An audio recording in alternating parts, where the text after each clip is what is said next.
지난주에 3장을 나누면서 이스라엘 백성들이 이제 성벽 재건을 시작하게 되었음을 함께 나누었습니다. 대제사장 엘리야십이 그의 형제 제사장들과 함께 양문을 건축을 시작으로 성벽 재건이 시작되었고, 남녀 구분하지 않고 특별히 신분 귀천을 구분하지 않고 서로가 협력함으로 하나가 되어서 성벽 재건을 시작하게 되는 것을 보았습니다. 하나님의 목적은 성벽 재건에도 있었지만 특별히 이스라엘 백성들의 무너져 있던 신앙의 성벽이 회복되어지기를 원하셨습니다. 또한 이스라엘 백성들의 리더자들이라고 할 수 있는 이 제사장들이 솔선수범함으로써 이스라엘 백성들에게 모범도 보였습니다. 이제 오늘 본문 4장으로 넘어오면서 호론 사람 산발락과 암몬 사람 도비아가 이스라엘의 성벽 재건을 하는데 또 방해를 하게 됩니다. 먼저 1절과 2절을 보시면 호론 사람 산발랏이 이스라엘이 성을 건축한다음을 듣고 크게 분노하고 비웃고 있음을 알 수 있습니다. 2절을 보시면 이 비웃는 내용을 말하고 있는데 제가 읽겠습니다. 자기 형제들과 사마리아 군대 앞에서 일러 말하되 이 미약한 유다 사람들이 하는 일이 무엇인가? 스스로 견고하게 하려는가? 제사를 드리려는가? 하루의 일을 마치려는가? 불탄 돌을 흙무더기에서 다시 일으키려는가 하고 비웃고 있습니다.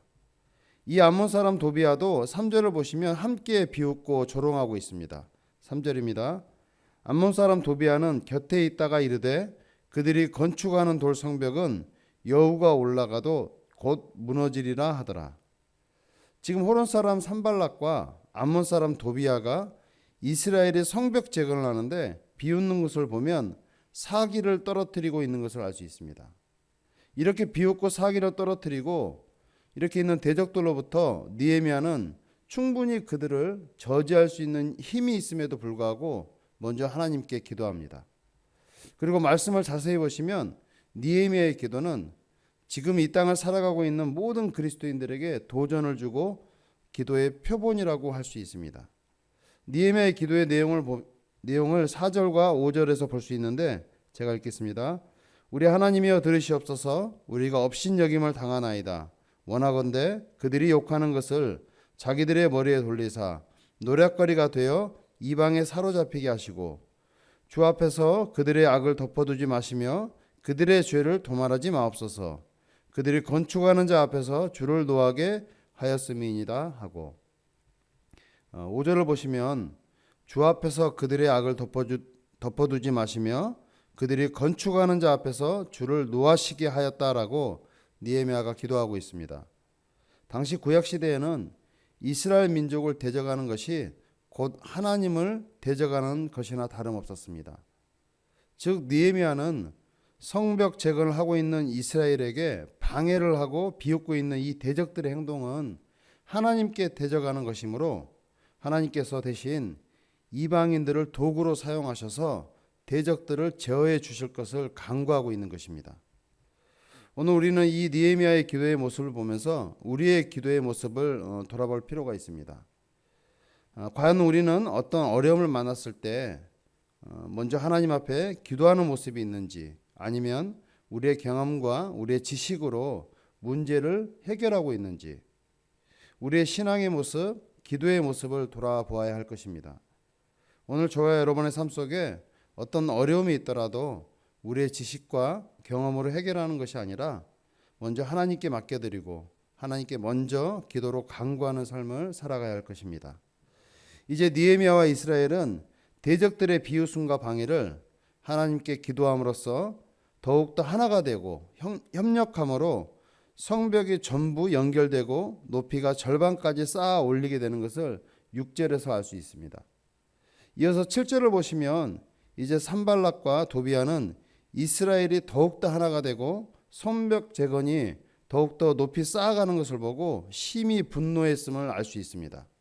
또한 8절을 보시면 이들은 이제 본격적으로 방해를 시작하는데 예루살렘으로 가서 치고 요란하게 하자라고 본격적으로 방해를 시작하려고 합니다. 이에 느헤미야와 이스라엘은 대적들로부터 방비책을 세우는데 9절을 보시면 먼저 하나님께 기도하고 또 기도하고 파수꾼을 두어 주야로 방비하게 합니다. 하지만 이스라엘은 이 대적들의 방해에 넘어가게 됩니다. 10절을 보시면 이스라엘은 대적들의 방해로 사기가 떨어져서 우리가 성을 건축하지 못할 것이라고 말하고 있고, 또 11절에는 우리의 원수들이 사륙하여 역사를 그치게 할 것이고, 또 12절에는 원수들 근처에 거주하는 유다 사람들이 이제 겁에 질려서 우리가 죽게 생겼으니 성벽 건축을 그만두고 집으로 돌아오라고 하고 있는 것입니다. 이에 느헤미야는 사기가 떨어진 이스라엘에게 대처를 하게 되는데 13절을 보시면 칼과 창과 활을 가지고 서 있게 합니다. 또한 14절에는 너희는 그들을 두려워하지 말고 너희 형제와 자녀와 아내와 집을 위하여 싸우라고 명령합니다. 이어서 15절을 보시면 하나님께서 그들의 꾀를 패하심으로 느헤미야와 이스라엘은 다시 성에 돌아와 성벽 재건을 다시 쌓아 올립니다. 하지만 느헤미야는 16절을 보시면 절반은 일하게 하고 절반은 갑옷을 입고 경비를 서게 합니다. 또한 17절과 18절을 보시면 한 손에는 일을 하며 한 손에는 병기를 잡게 하고 건축하는 자가 허리에 칼을 차고 성벽 재건을 합니다. 이어서 19절과 20절을 보시면 귀족들과 민장들에게 언제든지 나팔을 불면 달려올 수 있도록 대기시킵니다. 15절을 다시 한번 보시면 하나님께서 대적들의 꾀를 패하셨다라고 되어 있습니다. 하지만 느헤미야는 이스라엘에게 또다시 있을 수도 있는 방해를 막기 위해서 대처하고 있는 것입니다. 사랑하는 성도 여러분, 오늘 말씀을 통해서 우리가 함께 기억하고 도전할 것은, 첫 번째는 느헤미야는 대적들의 비웃음과 방해를 대처하는데 하나님 앞에 먼저 기도했다는 것입니다. 두 번째는 하나님께서 대적들의 꾀를 패하셨지만 느헤미야는 철저하게 준비함으로써 대적들의 다시 있을 수도 있을 방해로부터 대처하였다는 것입니다. 우리가 두 번째를 좀 더 나눈다면, 저와 여러분이 살아가고 있는 이 시대는 대적들의 총과 칼이 우리 앞에 있는 것이 아니라 우리의 신앙을 무너뜨리기 위해서 사탄은 우리의 자존감을 떨어뜨리고 우리의 생각과 마음을 흔든다는 것입니다. 우리가 승리할 수 있는 방법은 말씀과 기도로 무장하는 것입니다.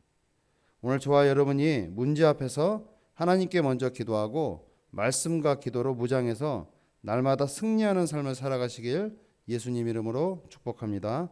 기도하겠습니다.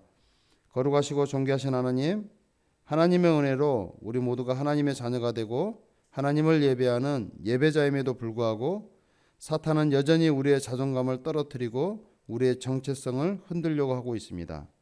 문제 앞에서 먼저 하나님을 의지하게 하시고 말씀과 기도로 무장하게 하시고 날마다 주님 안에서 승리하는 삶을 살게 하옵소서. 하나님께서 맡겨주신 사명 잘 감당케 하여 주시고 하나님께 영광을 올려드릴 수 있는 삶을 살게 하옵소서. 예수님 이름으로 기도드립니다. 아멘. 하늘에 계신 우리 아버지여, 이름이 거룩히 여김을 받으시오며